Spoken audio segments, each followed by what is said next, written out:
স্বাধীনতার পর থেকে শুধু শাসকের হাত বদল হয়েছে, আমরা কিছু পাই নাই, ঠিক কিনা বলেন?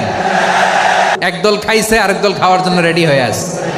সম্মানিত প্রাণপ্রিয় ভাইয়েরা আমার, আজ গতকালকে দেখলাম সম্ভবত ডক্টর মিজানুর রহমান আজহারি, তিনি বলছিলেন যে এক দল খাইয়া দেয়া পালাইছে, আর এক দল খাওয়ার জন্য প্রস্তুত হয়েছে। এ কথা বলতে গিয়েই দেখলাম যে মাশাল্লাহ আমাদের বিশাল একটা বড় দল, তিনাদের যেন তেলে বেগুনে জ্বলে উঠলো। কেন জ্বলে উঠলো আপনাদের? গ্রামের ভাষায় আমরা বলি, ঘরের মধ্যে কে রে? বলে আমি কলা খাইনি। কথা কি বোঝা যাচ্ছে? উনি কি কারো নাম বলেছিল?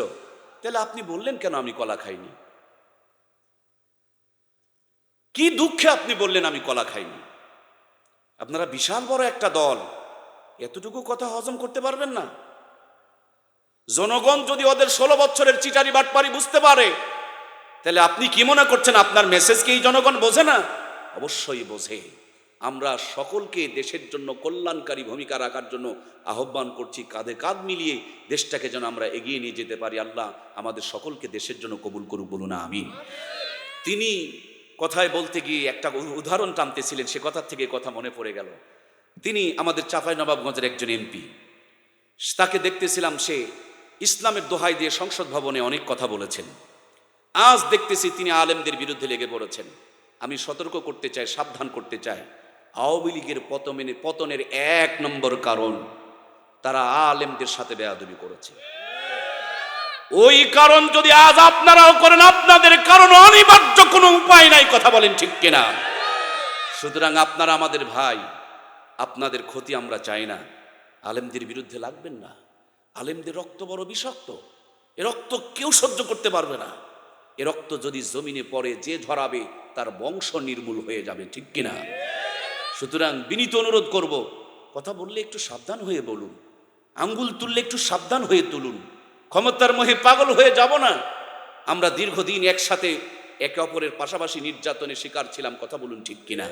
এখনই যদি আমরা গুতাগুতি করি, দেশের অবস্থা হবে কি? আল্লাহ জাতিকে ধৈর্য ধারণ করা তৌফিক দান করুক, বলুন আমিন। তিনি বলছিলেন যে মদ ব্যবসায়ী যারা, এরা কিন্তু মদ খায় না, ব্যবসা করে। আর হুজুরদেরকে তারা বলছিলেন ধর্ম ব্যবসায়ী যারা, এরা কিন্তু ধর্মর ব্যবসা করে কিন্তু ধার্মিক না। এ কথা বলে মদ ব্যবসায়ীদের সাথে আলেমদেরকে তিনি তুলনা করেছেন। নাউজুবিল্লাহ বলেন। আমি অনুরোধ করব আপনি তওবা করুন। কিছু কিছু যদি বলতেন তাও তো বেঁচে যেতেন। জালেমদের মধ্যে 2-1 ভুল ভ্রান্তির মধ্যে আছে, আপনি ঢালাও ভাবে এভাবে বলে দিলেন। অথচ আপনার বাবার সাথে মায়ের বিয়ে তো এই হুজুররা পড়াইছে। আপনার জন্মের পর ডান কানে আজান, বাম কানে একামত এই আলেমরাই দিয়েছে। এক্ষুনি যদি আপনি মরে যান, কেউ আপনার পাশে দাঁড়াবে না, এই আলেমরাই আপনাকে গোসল করাবে, কথা বলুন ঠিক কিনা? কবরে নামানোর সময় আপনাকে নিয়ে দোয়া পড়বে, বিসমিল্লাহি ওয়া আলা মিল্লাতি রাসূলুল্লাহ। সেই আলেমদের বিরুদ্ধে কথা বলতে হলে কি একটু সতর্ক হওয়ার দরকার আছে না নাই? আল্লাহ বলেন আহলুল্লাহ, ওলামায়ে কেরাম হলো আমার পরিবারভুক্ত। সুবহানাল্লাহ বলেন। খুব খেয়াল করে দেখবেন, যাদের বংশে কোনো আলেম নাই, এরা কোনোদিন আলেমদেরকে ভালোবাসে না, এরা আলেম বিদ্বেষী হয়। আর যারা আলেম বিদ্বেষী হয়, খুব খেয়াল করে দেখবেন তাদের বংশে কোনোদিন আলেম তৈরি হয় না। নবী আর আসবে না রে ভাই, যতই আপনি ফতুয়া দেন, আলেমরাই সেরা, আলেমরাই প্রিয়, আলেমরাই খাঁটি। আল্লাহ সার্টিফিকেট দিয়েছেন, ইন্নামা ইয়াখশাল্লাহা মিন ইবাদিহিল উলামা। উলামায়ে কেরামই হলো আমি আল্লাহকে সবচেয়ে বেশি ভয় করে। এটা ডাইরেক্ট আল্লাহর সার্টিফিকেট, জোরে বলুন সুবহানাল্লাহ। আজ বাংলার জমিনে খুব চক্রান্ত চলছে, সব মহলে আলেমদের বিরুদ্ধে ষড়যন্ত্র। তাবলিগের মধ্যে 2টি ভাগ হয়েছে, একটা ভাগ আলেম বিদ্বেষী, মুখে যাই বলুক, তাদের হাতে আলেমদের রক্ত। ভণ্ড পীর যারা আছে, এরা এদেশের কারো শত্রু না, এরা শত্রু হলো আলেমদের শত্রু। বাংলাদেশে চোর বাটপার যারা, রাজনীতি, ধর্ষণ, এই কম্বল চোর, গম চোর, এই সমস্ত চোর বাটপার যারা আছে, এরা দেখবেন আলেমদেরকে সহ্য করতে পারে না। তার মানে একটা জাতিকে শুধু আলেম থেকে যদি দূরে সরাইতে পারেন, ওই জাতিকে জাহান্নামে নেওয়ার জন্য আর কিচ্ছু করা লাগবে না। এই জাতির কাছে সবচেয়ে বেশি আলেমদেরকে শত্রু বানানো হয় কেন জানেন?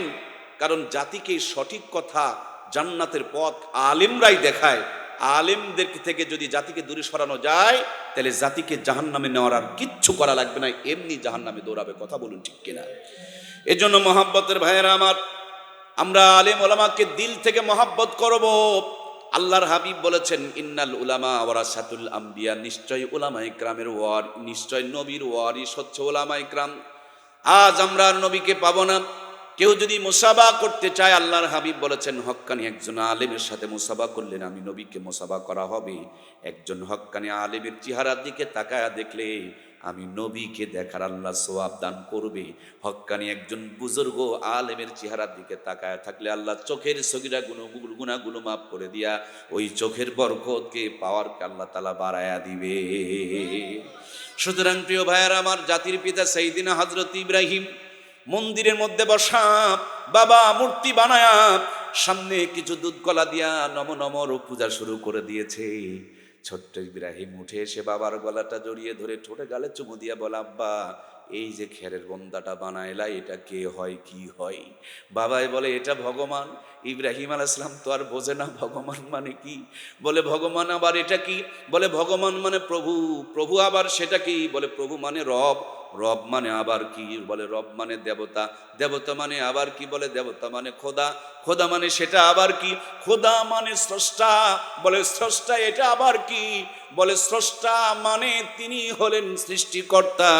হযরত ইব্রাহিমের এবার মাথায় ঢুকেছে, বুঝতে পেরেছে সৃষ্টিকর্তা মানে যিনি সৃষ্টি করেন।